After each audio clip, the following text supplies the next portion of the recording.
기존 김해 신공항 건설 계획을 근본적으로 재검토해야 한다고 총리실 산하 검증위원회가 발표했습니다. 최적 입지라던 4년 전 결정을 뒤집은 것인데 민주당은 건설비 4조 원이 더 드는 가덕도 신공항을 기정사실화하는 분위기입니다. 신규 확진자가 나흘째 200명대를 이어갔습니다. 모레부터는 수도권의 거리 두기가 1.5단계로 격상됩니다. 고 이건희 삼성전자 전 회장이 25년 전 신경영 지휘 당시 내놓은 통찰력과 경영 철학이 육성 공개됐습니다. 의료 산업이 21세기의 꽃이 필지라고. 대검 감찰부장이 정진웅 차장검사 직무배제 요청이 부적절하다고 공개 반발한 것을 두고 현직 검사는 해당 행위는 감찰 사안으로 판단된다며 비판했습니다. 방송인 사유리 씨가 일본에서 남성의 정자를 기증받아 아이를 낳았습니다. 고시대적 생명윤리법을 개정해야 한다는 목소리가 나옵니다. 서울과 수도권을 중심으로 한 아파트값 상승 열기가 부산, 대구, 세종 등 지방 대도시로 이어지고 있습니다. 부산에선 1년 새 최대 10억 원이 오르기도 했습니다. 모레 24번째 부동산 대책이 발표됩니다.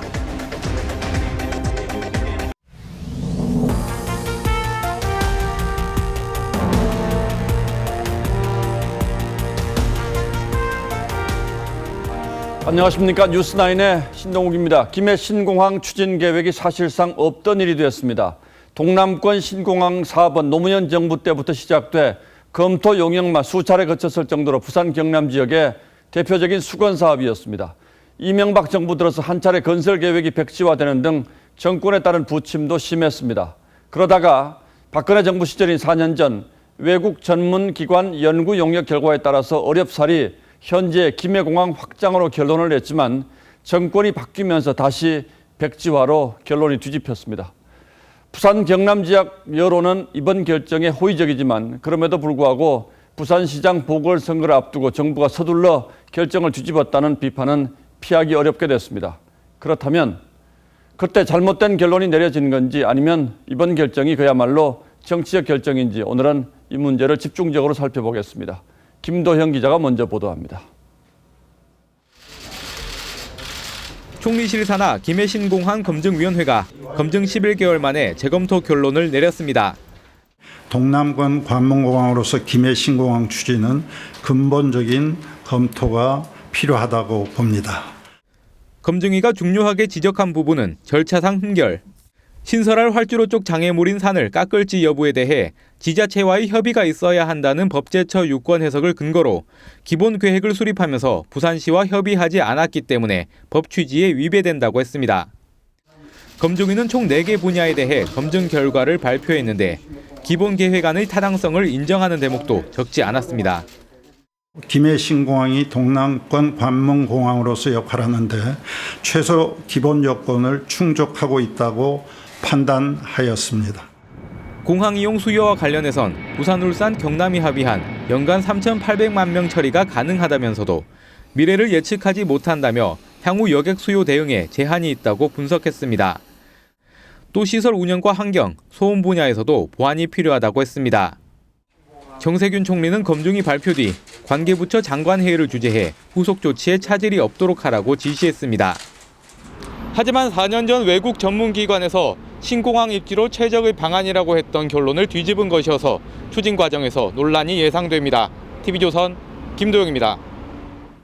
상황이 이렇게 되자 국토교통부의 입장이 당장 난감하게 됐습니다. 이번 결정을 겸허히 수용하겠다는 지극히 원론적인 입장을 내긴 했습니다만 사실 마음이 편치 않을 겁니다. 4년 전 김해 신공항 확장으로 결론을 내릴 때도 논란을 피하기 위해서 외국 전문가들까지 불러서 결정을 한 건데 또 이렇게 되면서 결국 뒷수습은 국토부의 몫이 됐습니다. 이어서 이상배 기자가 보도합니다. 영남권 신공항을 두고 갈등이 이어지던 4년 전 국토교통부는 외국 용역까지 거친 끝에 김해 신공항에 손을 들어줬습니다. 가덕도 공항에 쏟는 돈은 김해공항 확장 비용보다 4조 원 정도 더 들어간다고도 했습니다.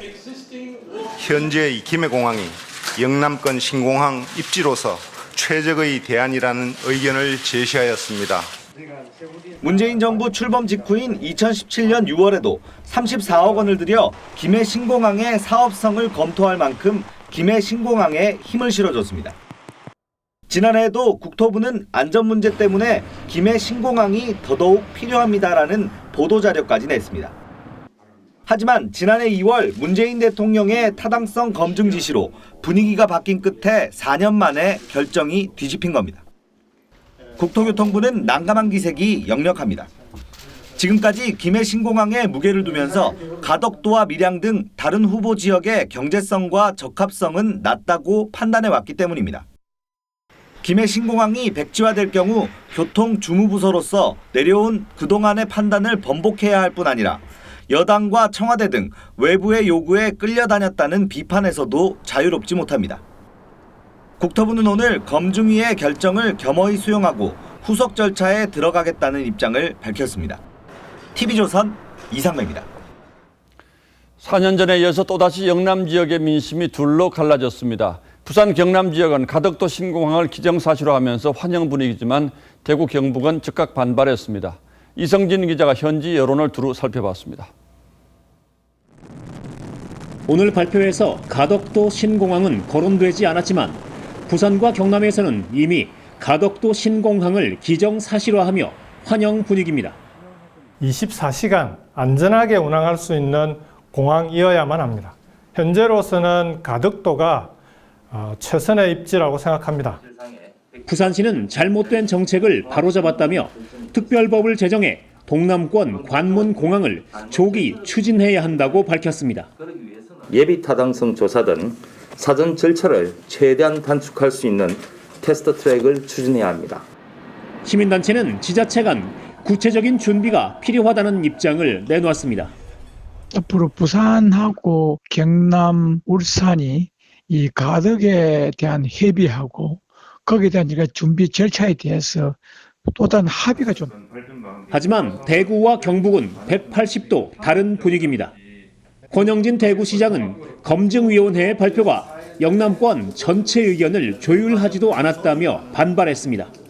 정권 바뀌었다고 슬그머니 다시 김해를 무산시키고 가덕도로 간다는 게 그게 염치가 없는 일이지. 이거는 국책 사업이 이렇게 하루아침에.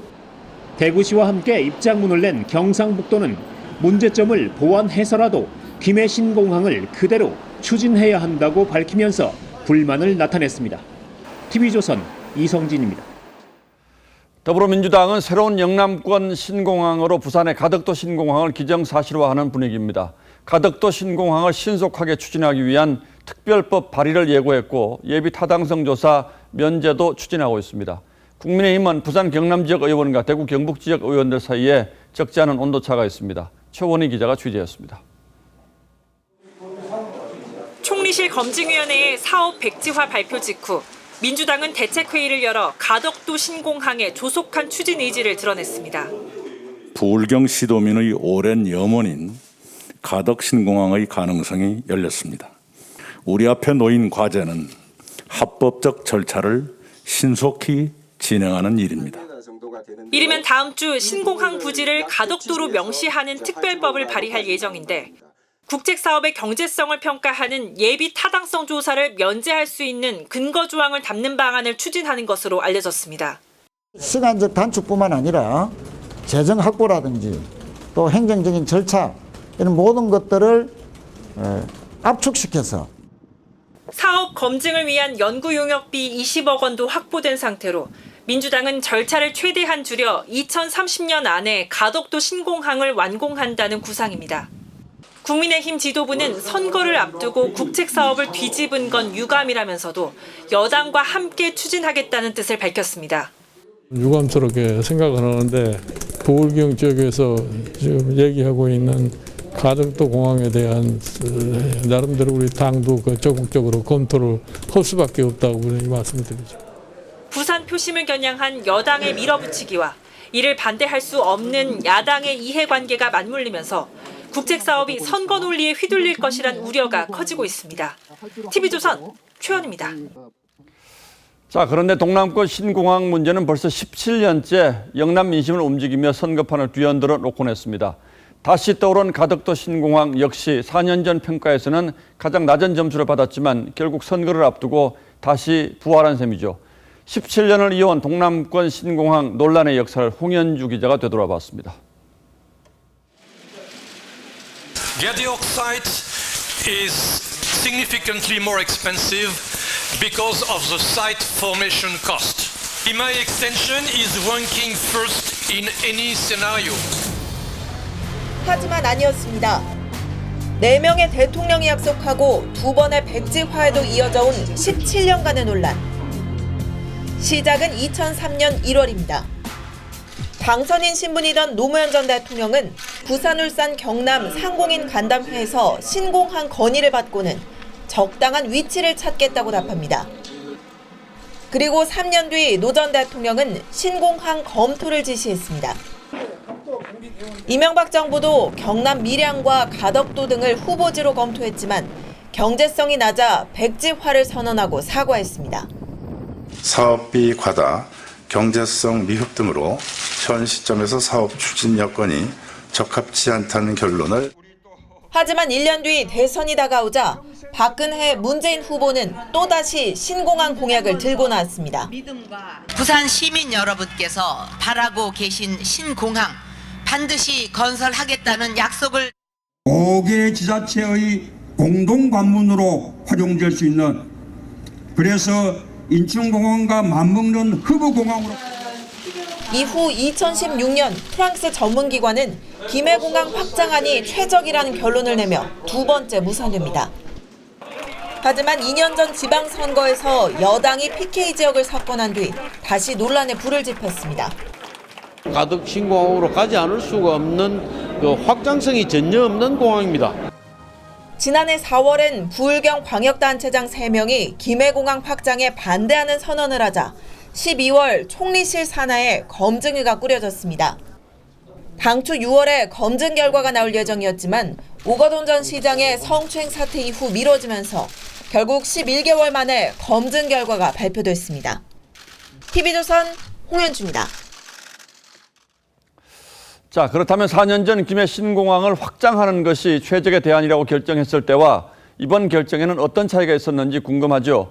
무엇보다 가덕도는 당시 평가에서 세 곳 중 꼴찌를 했던 곳인데 다시 부활하는 이유는 뭔지 지금부터 하나하나 따져보도록 하겠습니다. 자, 윤슬기 기자, 일단 평가를 어떤 걸 가지고 평가를 했느냐가 제일 중요한데 평가 기준에 달라진 게 있습니까? 네, 4년 전 김해 신공항은 경제성, 접근성, 안전성, 환경성, 공항 운영 효율성 크게 5가지 부문에서 평가를 받았습니다. 반면 이번엔 안전, 소음, 시설 운영 수요, 환경 크게 4개 부문에서 검증을 받았죠. 이번 검증에선 소음이 별도 항목으로 부각이 됐고 4년 전엔 가장 앞세웠던 경제성과 접근성이 대항목에서 빠진 게 눈에 띕니다. 자, 그런데 무엇보다 중요한 안전성과 관련해서 이 활주로 진입 방향에 있는 산을 어떻게 할 것인가 이걸 두고 평가가 4년 전과 지금 달라졌다고 하는데 어떻게 달라진 겁니까? 네, 4년 전 정부는 세계 최고 공항 전문기관인 파리 공항공단 엔지니어링의 조사 결과를 토대로 산악 장애물 절취 없이도 안전 운항이 가능하다고 했습니다. 그런데 이번 검증에선 일부 활주로 방향에 있는 산들의 경우 없애는 게 원칙이고 산악을 존치하려면 지자체장 협의가 있어야 한다는 법제처 유권 해석을 받았다고 했죠. 예. 사실상 방침이 바뀌는 셈인데 이 과정에서 파리공항공단 측과 어떤 전문적인 논의를 했는지가 의문이란 지적도 나옵니다. 그때는 이제 산을 안 깎아도 된다고 그랬는데 깎아야 된다고 나오잖아요. 그러면은 파리공항공단에 왜 검증을 못했냐. 근데 거기하고 어떻게 했다는 말은 한마디도 안 들어가 있어요. 자, 이렇다면 이 안전성에 대한 평가 자체가 완전히 달라질 수가 있는 거군요. 자, 그리고 이번에 소음을 또 특히 강조했는데 이 소음이 새로운 평가 항목으로 들어간 건 왜 그렇습니까? 네, 검증위는 소음 평가 단위가 달라진 점을 내세웠죠. 4년 전에도 물론 소음 조사를 했는데요. 당시엔 항공법에 따른 75웨크를 기준으로 했고 문제 없다고 판단했습니다. 그런데 이번엔 항공법이 아닌 2017년 개정된 소음 진동관리법을 적용하는 게 바람직하다면서 그러면 소음 피해 범위가 늘어날 것이라고 전망을 한 것이죠. 자, 그리고 2016년 조사에서 아주 중요하게 다뤄졌던 경제성과 접근성 항목이 이번에는 큰 항목에서는 일단 빠졌다는 것도 눈에 띄죠. 그렇습니다. 2016년 당시 김해 신공항은 최소 비용으로 최대 효과를 창출할 수 있는 공항으로 선정됐는데 김해공항 확장엔 4조, 가덕도 공항 건설에는 10조 원 넘게 들어가는 걸로 추산됐었죠. 접근성 역시 김해 신공항은 부산 최남단에 위치한 가덕도와 비교해 이점이 크다고 봤습니다. 자, 결국 문제는 4년 전과 평가 항목이 달라진 부분도 있고 또 조정된 부분이 있기 때문에 결과도 좀 달라질 수밖에 없었다 이렇게 봐야겠네요. 그렇습니다. 자, 그러나 어쨌든 이런 식으로 이런 대형 국책 사업의 결과를 뒤집었다면 이건 또 정치적 논란이 있을 수 있겠군요. 네. 예, 윤슬기 기자 잘 들었습니다.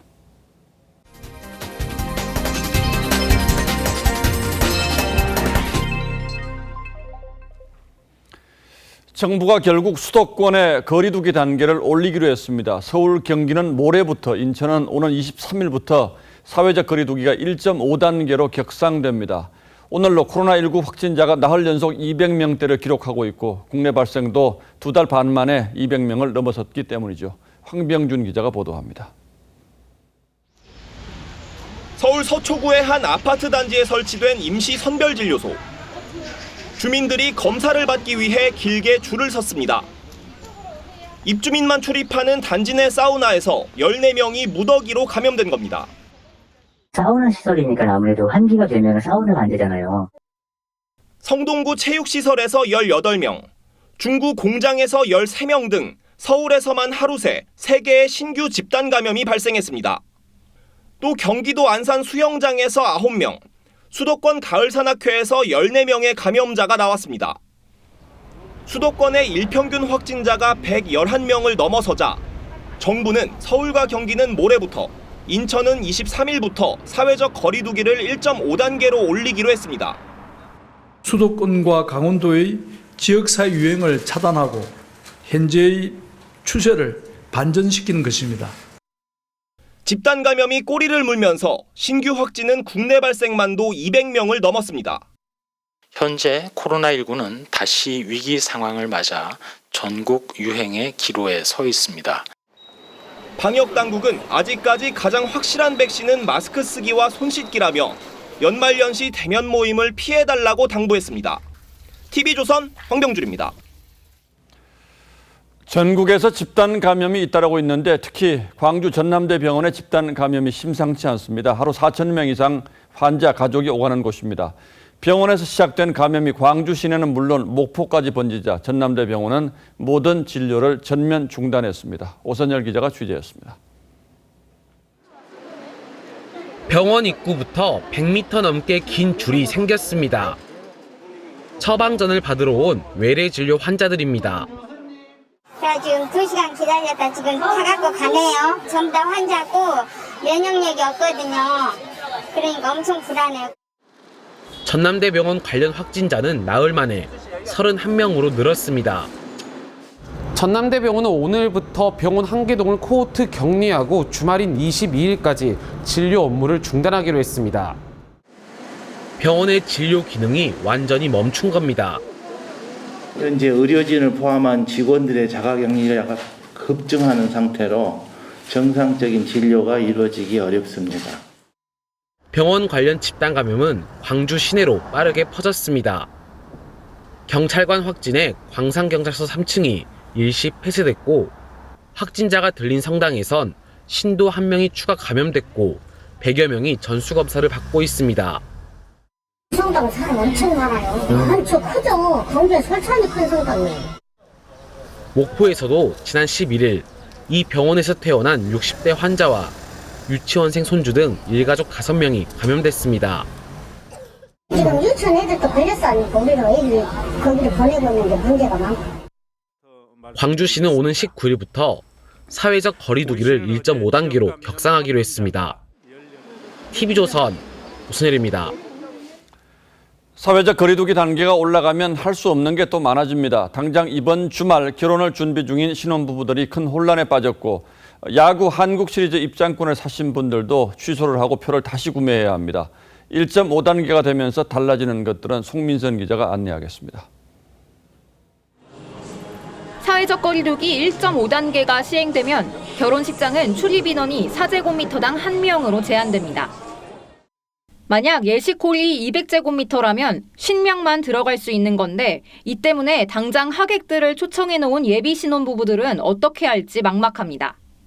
하객들 이미 250명 다 초대드렸고 많은 분들한테 축하받고 싶긴 했는데 1.5단계 가면 또 제한이 되니까. 인원수를 제한을 걸면 아무래도 하객이 많으신 분들은 진행이 어려우시니까 연기를 하시는지. 장례식장과 사우나, 학원 등도 같은 기준이 적용됩니다. 종교시설과 스포츠시설은 정원의 30%만 입장이 가능합니다. 한국 시리즈 입장권 예매를 끝낸 KBO는 토요일 3차전 경기부터 판매한 입장권을 취소하고 재판매합니다. 클럽 등 유흥업소에선 춤을 추지 못하고 노래방에선 물을 제외한 음식물 제공이 금지됩니다. 조금씩 활기를 되찾아가던 소상공인과 자영업자에게 다시 부담이 커질 것입니다. 정부는 2주간 확산 상황을 지켜본 뒤 2단계 격상도 검토한다는 방침이지만 전문가들 사이에선 바로 2단계로 올려야 한다는 지적도 나옵니다. TV조선 송민선입니다. 미국 제약회사 모더나가 개발 중인 코로나 백신이 95%의 예방 효과가 있다는 발표가 나왔습니다. 화이자가 개발 중인 백신에 이어서 코로나 정복에 대한 기대감이 높아지고 있는데 백신을 개발하거나 확보하려는 전 세계 경쟁이 치열합니다. 그런데 우리 현주소는 어떨까요? 오늘의 포커스는 국산 백신은 언제 나오나에 맞춰보겠습니다. 지난 7월 시작됐던 제약회사 모더나의 코로나 백신 3상 시험.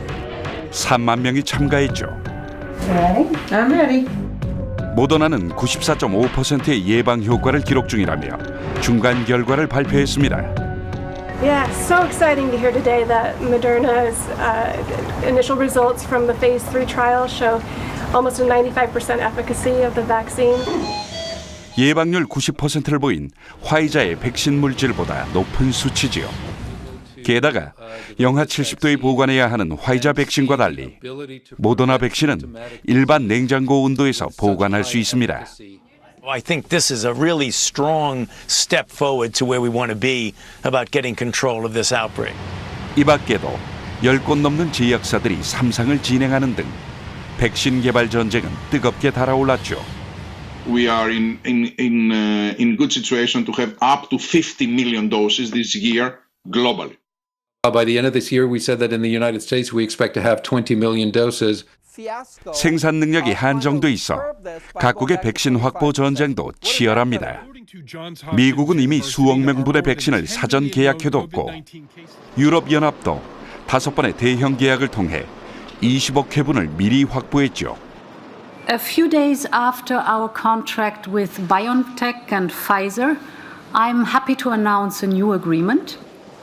일본은 모더나 측과 5천만 회분, 영국도 500만 회분을 선계약한 것으로 알려졌습니다. 하지만 우리 보건당국은 초기 개발 백신의 안정성에 회의적 태도를 보이며 머뭇거렸죠. 아직은 백신의 안전성과 효과성은 물론 개발 성공 여부도 불확실해 무작정 투자하기엔 한계가 있습니다. 최근에서야 백신 도입을 위한 전문가 회의를 개최하며 백신 확보 경쟁에 뛰어들었습니다. 5개 중에서도 우선 구매 또 시차를 두고 구매를 함으로써 각각 선구매 노력이 필요하다는 그런 자문위원회 의견이 모아진. 이르면 연말부터 주요 선진국에서 백신 접종이 이뤄질 것으로 예측되는 상황. 국민 건강을 지키기 위한 우리 당국의 더 적극적인 판단과 투자가 필요했던 건 아닌지. 뉴스나인 포커스였습니다. 고 이건희 삼성전자 전 회장이 25년 전 신경영 지휘 당시 내놓은 통찰력과 경영 철학이 육성 공개됐습니다. 반도체 다음 21세기를 이끌 신사업으로 제약을 지목했고 또 통신시장의 향후 방향성도 제시했는데 지금 시점에서 봐도 전혀 어색함이 없을 만큼 정확하게 맞아들었습니다. 당연히 한국 경제 전반에 대한 깊은 고민도 담겼습니다. 고 이 전 회장의 생생한 육성을 김자민 기자가 전해드립니다. 25년 전 이건희 전 삼성 회장은 반도체 산업이 저물면 제약 시대가 온다고 예측합니다. 의료 산업이 21세기에 이제 꽃이 필지라고. 생산을 해서 돈 벌고 뭐 하는 거는 이 메모리가 아마 마지막일 거예요. 2011년 바이오 산업에 뛰어든 삼성의 결단 뒤에는 일찌감치 미래를 내다본 이 전 회장의 통찰이 있었던 겁니다. 이번에 공개된 이 전 회장의 육성 녹음 테이프엔 1993년 신경영 선언 이후 약 3년간의 업무 지시 내용이 담겨 있습니다. 현명관 당시 비서실장이 녹음에 보관하던 것을 월간조선이 입수했습니다. 이 전 회장은 늘 위기를 강조했습니다. 반도체 뭐 이익이 몇 조가 나고 뭐 해서 내가 뭐 기분이 좋아가지고 들떠 있고 내가 정말 더 그렇게 생각하고 있어요. 더 불안해 나는. 1997년 IMF 외환위기가 닥치기 전 이미 한국 경제 전반에 들이운 먹구름을 내다봤습니다. 자동차, 반도체, 철강, 중화학 이거를 탄탄하게 안 해놓으면 97년, 8년에 경제 회복 절대 안 된다. 미래 먹거리 산업으로 제약뿐 아니라 통신 시장도 주목했습니다.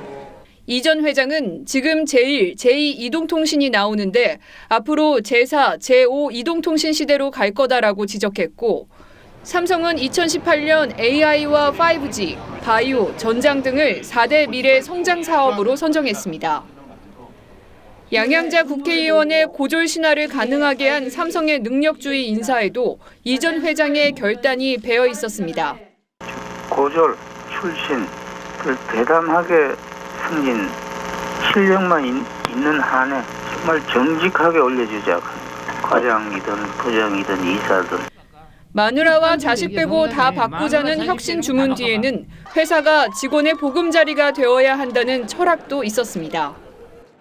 노인과 애를 중요시 안 하는 나라는 그 나라는 망하게 돼 있어. 근데 맨날 할 때마다 노인정 타가속하는 게 그 얘기거든. TV조선 김자민입니다.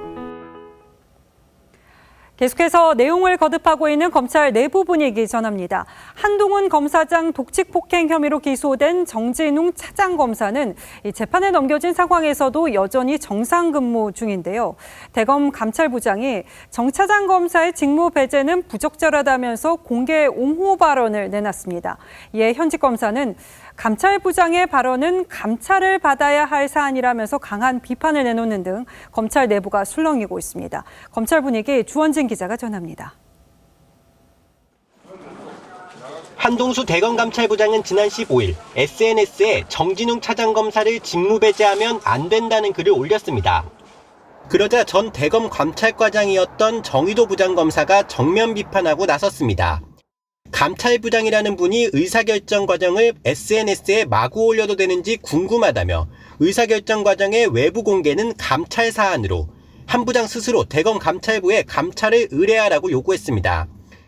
수사를 맡았던 명정식 서울고검감찰부장은 수사팀 검사들 모두가 기소 의견을 냈다고 반박했고 정유미 부천지청 인권감독관도 정 차장 검사가 무슨 낯으로 후배들을 지도하냐며 부끄럽고 민망하다고 했습니다.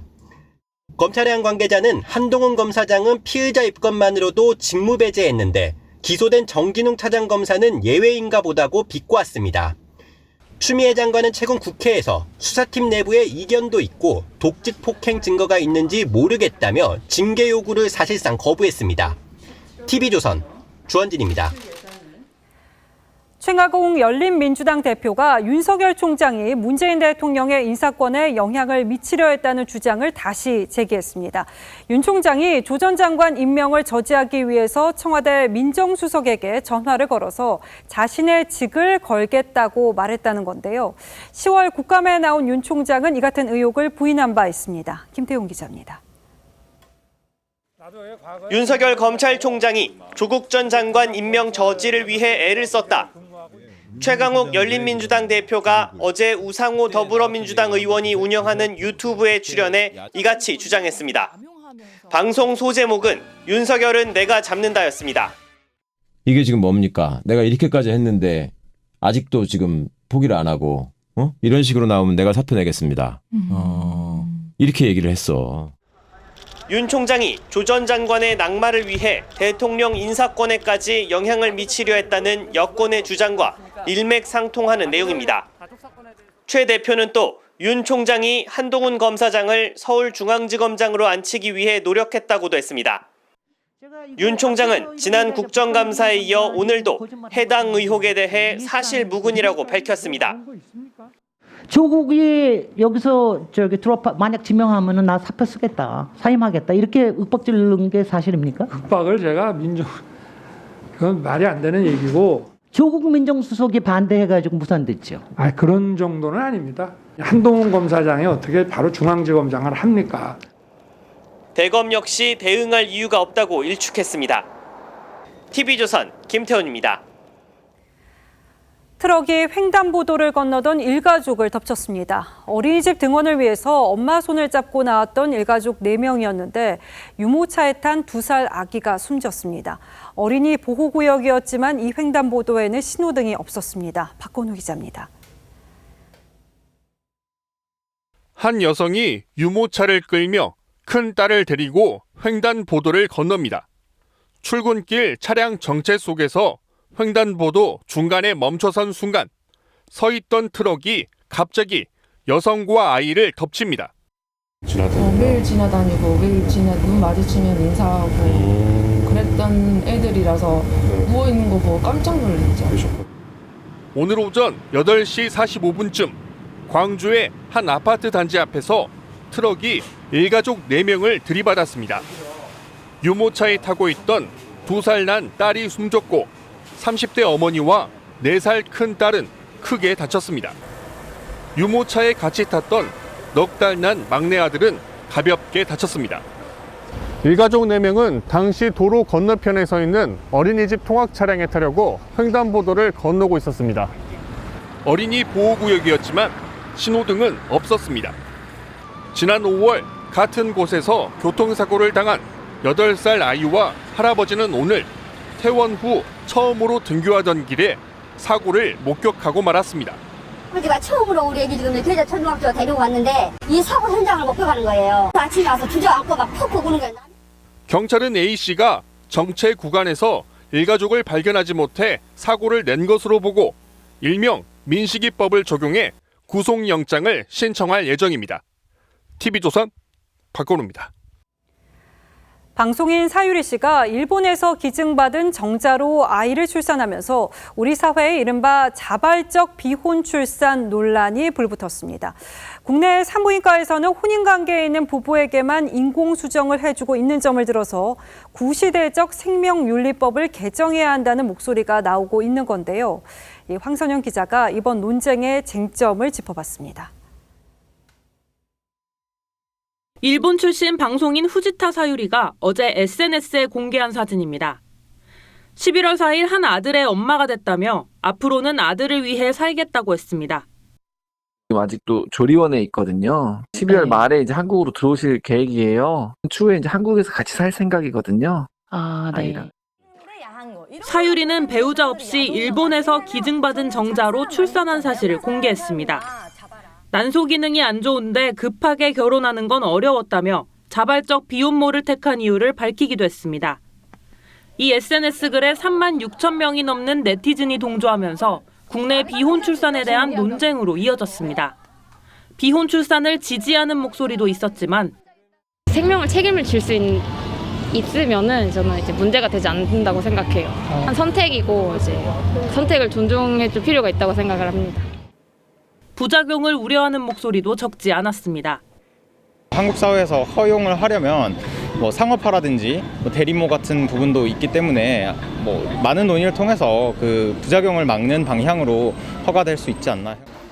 현행법상 미혼 여성이 정자를 기증받는 걸 막는 규정은 없지만 대한산부인과 윤리지침엔 인공수정 시술은 법률적 혼인관계에 있는 부부만을 대상으로 한다고 명시돼 있습니다.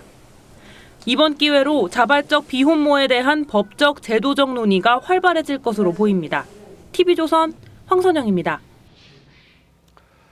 서울 수도권에서 시작된 아파트값 이상 과열이 지방 대도시로 번지고 있습니다. 부산, 대구 같은 곳에서는 몇 달 새 수억 원씩 이 값이 오르는 곳이 적지 않다고 합니다. 규제가 덜하거나 정책적 호재가 있는 지역을 중심으로 전국적으로 부동산 이상 과열 현상이 빚어지고 있는 겁니다. 물론 당장 집 가진 사람에게는 좋을지 모르겠습니다만 이런 현상이 결국은 삶의 질을 떨어뜨리고 부동산을 중심으로 한 양극화를 심화시킬 수 있다는 점에서 큰 문제가 아닐 수 없습니다. 그래서 저희 뉴스9이 긴급히 지방 부동산 문제를 점검했습니다. 먼저 부산의 사정을 알아보겠습니다. 하동원 기자가 취재했습니다. 부산 수영구의 한 3,000세대 규모 아파트 단지입니다. 지난해 11월 전용 면적 131제곱미터 아파트 가격은 10억 원에 거래됐습니다. 최근 거래 가격은 20억 7천만 원. 1년 만에 10억 원 넘게 오른 겁니다. 당시 조정 대상 지역에서 해제되면서 매수세가 몰려든 겁니다. 지난달까지 집을 내놓으면 하루 만에 팔릴 정도로 인기를 끌었습니다. 너무 많이 올라서 부동산도 다 과연 이 지금 그 가격에 우리를 거래를 사라고 거래해야 되는지도 의문이에요. 수영구와 함께 지난해 조정 대상 지역에서 해제된 해운대구와 동래구도 부동산 시장이 과열 양상을 보이고 있습니다. 부산은 지난 6.17 대책에서도 조정 대상 지역에서 제외되면서 아파트 가격이 22주 연속 상승했습니다. 집값이 뛰면서 부산에서 집을 사려는 소비자 심리지수는 지난 9월 121.4에서 지난달 145.5로 전국에서 가장 상승폭이 컸습니다. 단기간에 이제 가격 급등세가 나타나다 보니까 소비 심리 자체도 등달아서 올라갔다라고 볼 수 있습니다. 올해 부산의 청약 평균 경쟁률도 60대1 정도로 수도권을 제외한 5개 광역시 가운데 가장 높았습니다. TV조선 하동훈입니다. 자, 이번에는 대구입니다. 집값 상승의 중심지는 대구의 강남이라고 하는 수성구인데 지난 2017년 투기 과열지구로 지정됐는데도 상승 열기가 아직도 식지 않고 있습니다. 특히 올해 들어서는 집값 올라가는 속도가 현기증이 날 지경이라고 합니다. 이심철 기자가 그 이유를 취재했습니다. 3년 전 7억 원대에 분양된 대구 수성구의 한 아파트입니다. 전용 면적 84제곱미터 아파트가 7월에는 10억 9천만 원에 거래되더니 한 달 뒤에는 4억 원 가량 오른 15억 3,500만 원에 매매됐습니다. 최근 호가는 17억 원까지 껑충 뛰었습니다.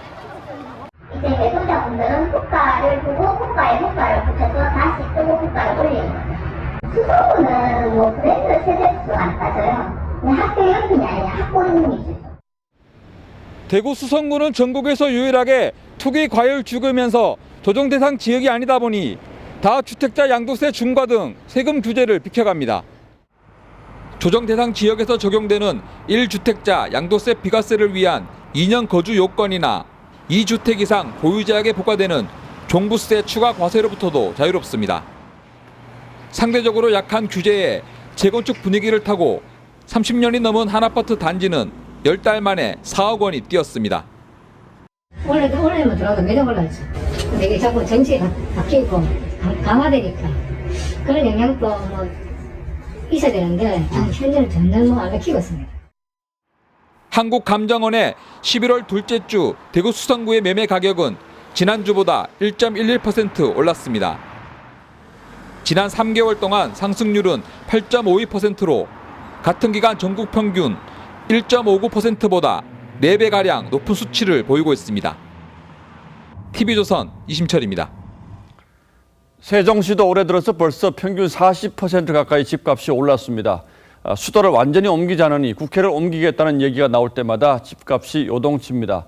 최근 들어서는 세종시의 매물이 줄어들면서 외곽 지역의 아파트 값이 또 들썩이고 있습니다. 김다로 기자가 취재했습니다. 지난 1월 9억 원대에 거래되던 전용 면적 98제곱미터짜리 세종시의 아파트입니다. 같은 평형의 아파트가 지난 9월 15억 원에 팔렸습니다.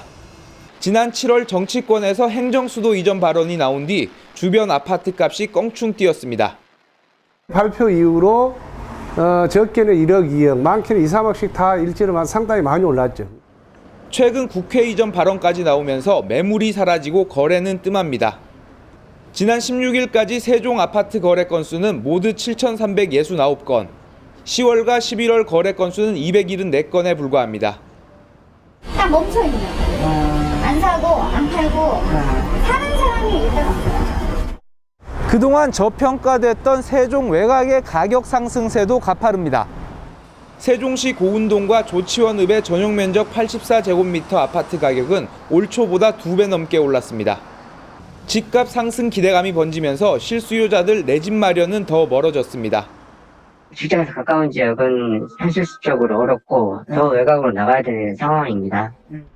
내년까지 세종시에 공급 예정인 아파트는 4,600세대. 전문가들은 공급 물량이 늘어도 세종시 집값이 크게 떨어지지는 않을 것으로 내다봤습니다. TV조선 김다로입니다. 자, 지방부동산 집중점검 마지막 순서로 이런 현상을 불러온 근본적인 이유를 짚어보도록 하겠습니다. 결론부터 말씀드리면 정부가 서울 수도권에서 구사해온 소위 핀셋 규제 부작용인 것으로 전문가들은 분석하고 있습니다. 정부는 모레 24번째 부동산 대책을 발표합니다. 지선호 기자가 전하겠습니다.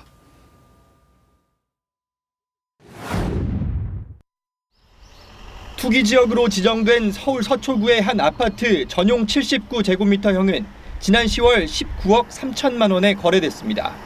올해 1월 첫 거래보다 불과 3천만 원 올랐는데 올해 강남 3구는 나란히 집값 상승률 마이너스를 기록했습니다. 그 사이 비규제 지역인 김포와 천안의 아파트 가격은 10% 내외로 급등했고 다른 수도권 상황도 비슷합니다. 정부가 서울을 중심으로 두더지 잡기식 규제를 이어갈 때 집값의 불은 비규제 지역으로 옮겨붙어 갔다는 분석입니다.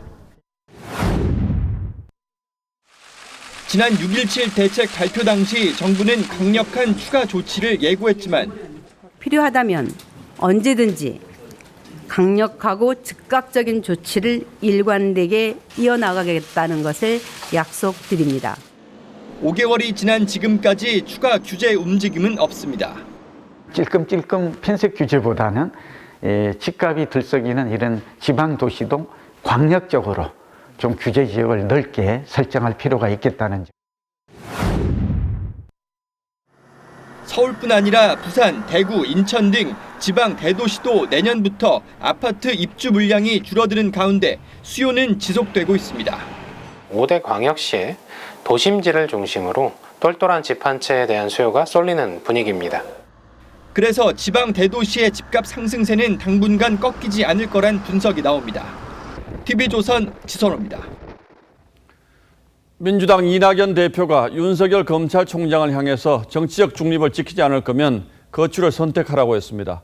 사퇴하고 정치하라는 추미애 장관의 발언과 같은 맥락이고 두 사람 사이에서 공개적으로 추 장관에 손을 들어준 셈입니다. 이 대표도 그럴 수밖에 없는 사정이 있긴 하겠죠. 황정민 기자가 취재했습니다. 이낙연 대표는 추미애 장관과 윤석열 총장의 갈등에 누구 책임이 더 크냐는 질문에 윤 총장 문제가 더 본질적이라고 답했습니다. 정치적 중립성이나 검찰권 남용에 시비를 받고 있는 것 자체가 굉장히 안타까운 일 아니겠습니까? 이런 시비를 불식시키지 못하면 스스로 거취를 선택해야 한다고도 했습니다. 그럴 마음이 없으시다면 그건 본인이 선택해야 될 문제이죠. 반면 추 장관에 대해선 스타일이 아쉽다면서도 수사지휘권 행사는 불가피했다고 말했습니다. 다만 추 장관이 검토를 지시했던 비밀번호 공개법은 신중해야 한다는 입장을 보였습니다. 이 대표는 극성 지지층이 당을 과도하게 지배한다는 평가와 관련해선 지지층의 자제를 당부했습니다. 같은 당원들에게 지나칠 정도의 상처를 주는 것은 자제하는 게 좋다 하는 지혜를 가져주셨으면 좋겠습니다. 전세난 등 부동산 시장 혼란에 대해선 변화에 충분히 대응하지 못한 뼈아픈 패착이라며 송구스럽기 짝이 없다고 사과했습니다. TV조선 황정민입니다. 코로나 이후 세계가 직면한 미래에 대해 논의하는 TV조선 글로벌 리더스 포럼이 폐막했습니다. 오늘 포럼에서는 우리 정부가 이 세계적 트렌드인 유전자 맞춤형 정밀 치료에 대비하기 위해서 100만 명 규모의 게놈 분석 프로젝트를 본격화한다고 밝혔습니다. 김주영 기자입니다. 오늘 글로벌 리더스 포럼에서는 환자 유전자를 분석해 맞춤으로 치료하는 정밀 의료가 미래 치료법으로 제시됐습니다. 게놈 지도로 돌연 변이를 분석해 암이나 질병을 유발하는 유전자를 추적해 치료하는 겁니다. These new targeted treatments improve lung cancer survival. Genome diagnosis and targeted therapy are the wave of the future for lung cancer. 이미 미국은 100만 명, 영국은 50만 명 규모로 유전자 정보를 모으는 프로젝트가 진행 중인데 우리 정부도 한국인 100만 명의 유전자 정보를 수집하는 프로젝트를 진행하기 위해 1조 원 규모의 예타 조사를 신청했다고 밝혔습니다. 100만 명이라는 이 빅데이터를 통해서 실질적으로 우리 그 의료 서비스라든지 질병 예방에서 이런 정밀의료 데이터가 어떻게 코로나19 영향으로 의료와 사회 전반에서 로봇 개발도 더 본격화할 것이란 전망도 이어졌습니다. But what they will do is open up new opportunities for us. 이틀 동안 열린 제8회 글로벌 리더스 포럼에는 정재계 인사 150여 명이 참석하고 언택트 방식으로 3천여 명이 참석한 가운데 오늘 마무리됐습니다. TV조선 김주영입니다. 조선과학기술의 정수로 꼽히는 해시계가 미국에서 돌아왔습니다. 이번에 환수된 해시계 양보1구는 하늘을 우러러보는 가마솥 모양에 비치는 해 그림자 시계라는 뜻을 지녔는데 예술적 가치가 뛰어나다는 평가입니다. 임서인 기자입니다. 이제야 우리도 우리 땅에 맞는 우리 조선의 시간을 갖게 됐다. 백성을 굽어살피는 세종의 애민정신이 깃든 조선시대 해시계. 미국 땅을 떠돌던 앙부1구 한 점이 오늘 공개됐습니다. 올 상반기 미국 경매시장에 나온 유물을 낙찰받은 겁니다. 세인트루이스의 고미술상에서 약 20년 전에 구입했다고 하고요. 그 전에 언제 한국에서 이것이 나갔는지 그거에 대한 기록은 남아있지 않았습니다. 몸체에 새겨진 한양의 북극고도 측정값은 북극고도를 측정해 37분 39분 15초의 값을 얻었다는 숙종 39년의 기록과 일치해 1713년 이후 제작된 것으로 추정됩니다. 현대 시각체계와 비교해도 거의 오차가 없고 예술적 가치도 뛰어난데 지름 24cm의 가마솥 모양의 곡면에 시각선과 계절선, 24절기가 은빛으로 섬세하게 새겨졌습니다. 용과 거북머리 등 다리 받침대의 화려한 장식은 앙부1구 가운데서도 돋보입니다. 과학적으로 잘 되어 있는 것뿐만 아니라 그 부품 영침이라든가 다른 그 앙부1구에서 볼 수 없는 그 예술적인 그 독특함이 있습니다. 국내 비슷한 유물 7점보다 완성도가 뛰어나다는 평가를 받는 이 유물은 내일부터 다음 달 20일까지 국립고궁박물관에서 공개됩니다. TV조선 임서인입니다. 지금 고척에서는 정규 시즌 우승팀 NC와 플레이오프 승자 두산이 한국 시리즈 1차전을 벌이고 있습니다. NC가 기선제압에 성공했지만 두산의 반격도 만만치 않았는데요. 스포츠부 연결합니다. 자, 박상준 기자 현재 상황 전해주시죠. 네, 1회부터 NC가 선제점을 뽑았습니다. 박민호의 2루타와 이명기의 희생 번트로 맞은 1사 3루 상황에서 나성범의 1타점 적시타가 터졌습니다. NC는 정규 시즌을 마치고 보름 정도 쉬었지만 1회부터 3안타를 치며 타격감에 대한 우려를 씻어냈습니다. 4회에는 추가 득점에 성공했습니다. 몸에 맞는 공 2개로 맞은 1사 1, 2루에서 알테어가 가운데 담장 넘어가는 석점 홈런을 터뜨렸습니다. 두산 선발 알칸타라의 스플리터를 완벽하게 잡아당겼습니다. 두산은 5회 1사 2, 3루에서 NC 박성민의 실책으로 한 점을 따라붙었지만 이어진 만루 기회에서 페르난데스의 병살타로 추격에 찬물을 끼얹었습니다. 6회에는 두산의 행운도 따랐습니다. 오재일의 타석에서 NC 양의지의 타격 방해로 2사 1루 상황이 1사 1, 2루로 바뀌었고 박세혁의 2루타와 김재호의 희생타로 3대4 한 점 차까지 추격했습니다. NC가 필승 개투진을 투입해 실점 없이 경기를 끌어가고 있습니다. 8회 말 현재 NC가 5대3으로 앞서가고 있습니다. 1차전 승리팀의 한국 시리즈 우승 확률은 75%에 달합니다. TV조선 박상준입니다.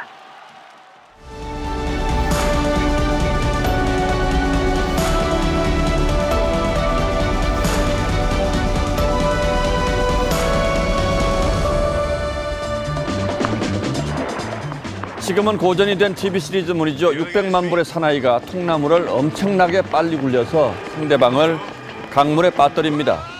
스포츠로 자리 잡은 옛 벌목꾼들의 통나무 굴리기입니다. 상대를 떨어뜨리려고 온갖 기술을 부리는 게임이 마치 선거판을 닮았습니다. 그 선거철만 되면 벌어지는 풍경이 정치인들의 어설픈 서민 흉내죠. 교통카드를 지하철 개찰구 왼쪽에 댔다가 못 빠져나와 쩔쩔매고 떡볶이 찍어 먹는 나무꼬치를 젓가락으로 쓰는 장면이 웃음을 주기도 합니다. 천주교 신자인 어느 정치인은 하루에 성당, 절, 교회를 돌며 고해 성사와 108배 참회 예배를 번갈아 올리기도 했다고 했습니다. 그런가 하면 요즘은 갑자기 다정한 문자 인사가 빗발치고 보면 선거가 다가오는구나 라고 느끼게 됩니다. 그리고 선거철만 되면 꺼내드는 그때 그 정책이 바로 대형 국책 사업입니다. 가장 대표적인 것이 공항 건설이죠. 동남권 신공항 사업은 노무현 전 대통령이 2006년 검토를 지시하면서 시작된 이래 선거마다 판을 흔들어 대더니 또다시 태풍의 눈으로 되살아났습니다. 총리실 김해 신공항 검증위원회가 예상했던 대로 김해공항 확장을 사실상 백지화하는 결론을 내렸습니다. 2016년 신공항을 가덕도에 유치하려는 부산과 밀양공항을 밀었던 경남, 대구, 경북의 격렬한 대립을 가라앉힌 것이 바로 김해 신공항 확장이라는 절충안이었습니다. 세계적 전문가들로 구성된 프랑스 업체가 1년 조사 끝에 내린 결론이었고 가덕도는 당시 세 곳 가운데 꼴찌인 3위 점수를 받았습니다. 하지만 관련 지자체들이 모두 승복해서 신의 한 수라는 말을 듣기도 했죠. 그런데 오거돈 시장 성추행 사건으로 부산 보궐선거가 대두되면서 가덕도 카드가 다시 급물살을 타기 시작했습니다. 물러난 오거돈이 꺼진 가덕도 신공항에 불을 지핀 형국입니다. 점입가경은 야당도 즉각 맞장구를 치고 나섰다는 겁니다. 부산 선거에서 먼저 물러떨어지지 않으려고 상대와 발을 맞추고 보는 정치적 통나무 굴리기를 선택한 셈이죠. 국가적 낭비와 손실은 결국 국민들의 몫이고 정당이야 선거만 이기면 그만일 테니까요. 하지만 이렇게 정권과 선거에 따라 대형 국책 사업이 마치 손바닥 뒤집히듯 한다면 이번 결정 역시 얼마나 갈지 또 어떻게 알겠습니까? 그래서 바꿀 때 바꾸더라도 지난번 결정이 왜 잘못된 결정이었는지 국민들이 납득할 수 있는 설명부터 내놓아야 합니다. 결정 한 번에 수십억 원씩 돈을 물쓰듯이 하고 그 결정을 또 아무렇지도 않게 뒤집는 이런 후진적인 정치 행태를 국민들이 언제까지 참아야 합니까? 11월 17일 앵커의 시선은 가덕도 살아나다였습니다.